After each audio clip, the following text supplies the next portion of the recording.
I primi 100 giorni di Antonio Bertoncello come sindaco di Portogruaro. Ci fa un bilancio dei primi 100 giorni del suo terzo mandato in questa intervista, in questo servizio che continua la pagina politica portogruarese.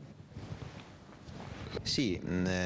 questa mattina abbiamo presentato in conferenza stampa l'attività dei primi 100 giorni della nuova amministrazione comunale. Ovviamente i 100 giorni di un'amministrazione comunale che governava già la città nel quinquennio precedente ha un significato diverso rispetto a un comune dove c'è stato un cambio di maggioranza. Però anche Portogruaro ha delle novità, nel senso che c'è continuità, rinnovamento, il 50% dei nuovi sono nuovi assessori e anche il consiglio comunale è stato abbastanza rinnovato.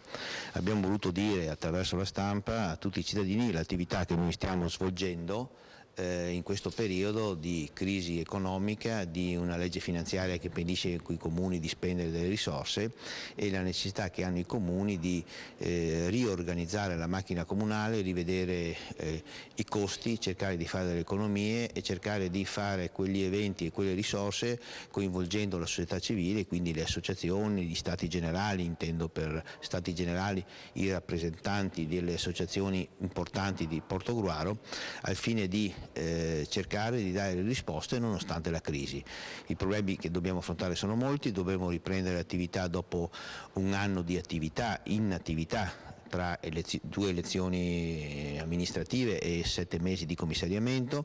Dovevamo riaggiornare la macchina comunale in rapporto alle priorità e alle urgenze, quindi abbiamo fatto un elenco di tutte le cose che abbiamo affrontato sia sul piano sociale, sia sul piano ambientale, sia sul piano urbanistico, quello dello sviluppo economico, come ci siamo mossi rispetto all'occupazione,